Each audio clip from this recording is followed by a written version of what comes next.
Orthophonie et Audiologie Canada. Nous sommes une association professionnelle qui représente des orthophonistes, audiologistes et aussi des assistants dans la communication, santé de la communication au Canada. Nous représentons au sein du gouvernement fédéral. Nous faisons de la promotion pour les professions au Canada. Beaucoup de promotions, surtout au mois de mai, lorsque c'est le mois de la sensibilisation à la parole et l'audition. Cette année, on a décidé, surtout qu'on parle beaucoup de le vieillissement de la population canadienne, que c'est quand même un sujet très très important en ce moment, de souligner et de vraiment faire de la sensibilisation aux troubles de la communication qui sont associés avec le vieillissement, que ce soit par le vieillissement naturel ou aussi par relié à certaines maladies. Donc, ça c'est vraiment notre but ce mois-ci et surtout toute l'année, mais surtout ce mois-ci de sensibiliser les Canadiens aux différents troubles. C'est sûr que une personne sur 6 Canadiens ont un trouble de la parole, du langage et de l'audition. C'est sûr que ça, c'est tous les Canadiens, mais une grande partie sont les aînés au Canada de ça. Et que devraient savoir les personnes âgées sur leur santé? Vous avez un exemple de chiffres? Qu'est-ce qu'ils devraient savoir? Quelles informations ils devraient avoir en main pour pouvoir peut-être réagir face à ces problèmes de santé?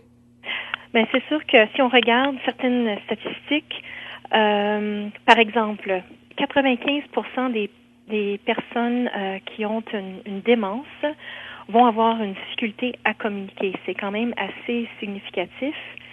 90% des personnes qui ont une perte auditive pourraient bénéficier d'une prothèse auditive. Un autre chiffre très, très significatif, c'est quand même pas juste quelques personnes de la population. C'est certain que il y a des signes, des troubles, des signes d'un trouble, soit de la parole, du langage ou d'une perte auditive. Et je pense que pour nous, notre but, c'est de faire connaître ces signes-là à la population canadienne. C'est en quelque sorte une campagne de sensibilisation. En tant qu'orthophoniste, que préconisez-vous pour lutter concrètement contre ce problème de santé lié à la communication? C'est sûr que lorsqu'on reconnaît les signes ou les symptômes d'un problème, pour nous, c'est vraiment d'aller voir, de rencontrer un orthophoniste ou un audiologiste afin de pouvoir déterminer c'est quoi le problème, mais aussi c'est quoi le traitement si c'est indiqué. Premièrement, ça serait ça et ensuite, on peut donner des stratégies, des traitements concrets là, pour améliorer la qualité de vie de la personne. Une autre chose que j'aimerais souligner, c'est que on a aussi une campagne de publicité ce mois-ci dans les villes de Montréal, Toronto et Vancouver.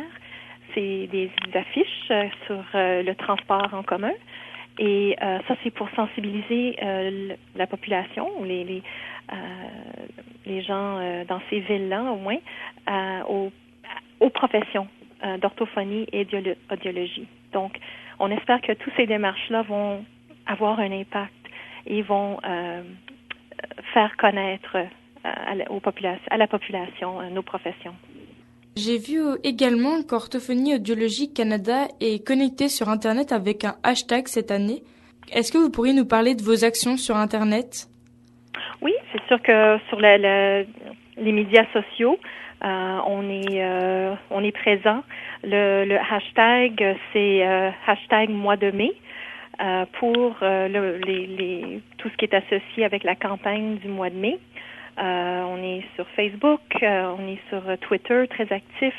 Alors oui, on essaie de tant au niveau qui est plus visible publiquement, mais aussi plus dans les médias sociaux. On essaie d'être présent toujours.